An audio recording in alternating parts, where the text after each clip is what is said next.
Dan disebut dalam hadis Nabi, la tuftahanal Konstantiniyah fala ni'mal amiruha wa la ni'mal jaisu zadikal jaish.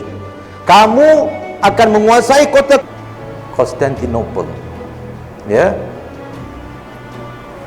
Dan yang menguasai hanya adalah sebaik-baik pemimpin dan juga sebaik-baik tentera.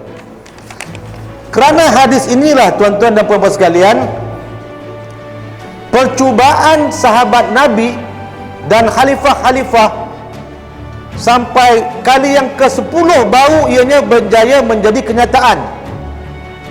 The power of wawasan, kuasa wawasan, ya, wawasan misi pembebasan, bahawa lambang penguasaan dunia itu adalah Hagia Sophia, dan siapa yang membuka Hagia Sophia ini, ianya adalah sebaik-baik pemimpin, sebaik-baik tentera.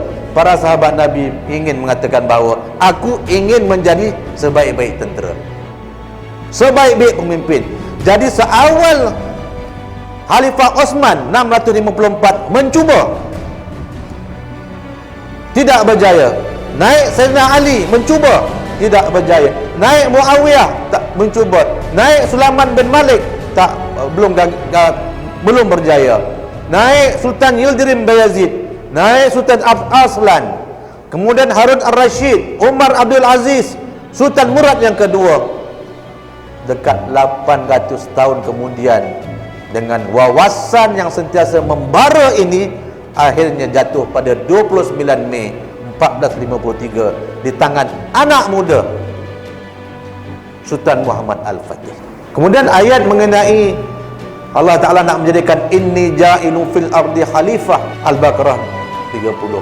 Maknanya Allah Ta'ala ingin menjadikan manusia ini sebagai khalifah Allah. Dan nak menjadi khalifah Allah, kalau kita baca seluruh ayat ini, ya, akan berlaku pertembungan, akan berlaku pergaduhan, akan berlaku pertumpahan darah. Kerana untuk menjadi khalifah, dia mesti yang terbaik dari segi ilmu, dari segi keberanian, dari segi kepakaran, kemahiran sezaman dengannya. Dia mesti ada kekuatan, sebab dia akan berhadapan dengan peperangan demi peperangan. Itulah realiti yang dilalui oleh Rasul sallallahu alaihi wasallam dan generasi seterusnya. Inilah gambar yang paling popular mengenai anak muda umur 21 tahun. Kalau dididik betul-betul dengan wawasan, dengan ilmu, dengan kemahiran, dengan semangat, dengan keberanian, anak muda tak payah tunggu 40 tahun, umur 21 tahun dia sudah boleh membebaskan dunia ini. Kita harus memberi wawasan kepada anak-anak muda. Kita kena bantu anak-anak muda ini supaya mereka punya kemahiran dan kepakaran untuk bangkit menembus maruah umat ini. Apabila ayahnya ingin membina pribadi Sultan Muhammad Al-Fatih, anaknya itu sangatlah nakal. Sampailah seorang syekh, namanya Syekh Qurani, minta izin daripada ayahnya, tuanku, biar Patih mengajar anak tuanku ini kepada Sultan Murad, ya, tentang adab. Sebab sebelum mengaji Al-Quran, adab dengan guru, adab dengan ilmu, dia mesti ada. Sebab Sultan Muhammad Fatih waktu kecil nakal, ustaz-ustaznya dibuli-bulinya, dan ustaz tak berani buat apa-apa sebab ini anak raja, ya. Namun kemudian Syekh Qurani pergi bertemu setelah mendapat izin daripada ayahnya Sultan Murad, yang berazam untuk membentuk anak itu yang akan membuka kota Konstantinopel. Maka dia kata, saya bagi green light untuk kamu lakukan apa juga kepada anak ini. Maka beliau pun pergi bertemu dengan putera Muhammad, Sultan Muhammad Fatih, dengan memegang rotan di tangannya.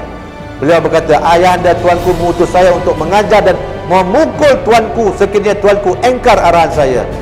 Lalu tergelaklah putera Muhammad, sebab sebelum ini tak ada siapa yang berani merotannya. Apabila mendengar kata-kata gurunya ini, lalu Syekh Qurani pun memukul putera Muhammad dalam majlis tersebut dengan pukulan yang kuat sekali, sehingga beliau ditakuti oleh putera Muhammad, ya. Ya.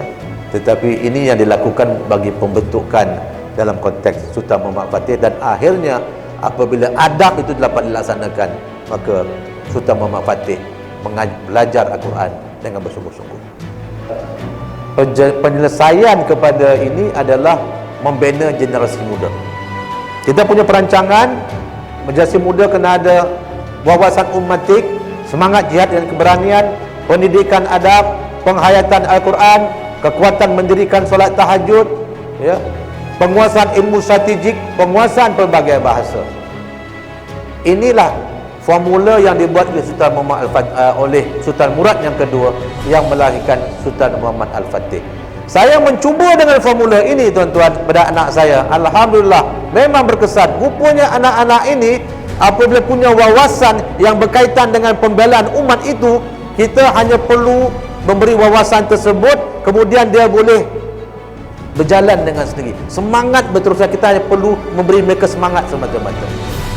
Tetapi dia sudah ada wawasan untuk membela bangsa dan agamanya itu dengan belajar bersungguh-sungguh.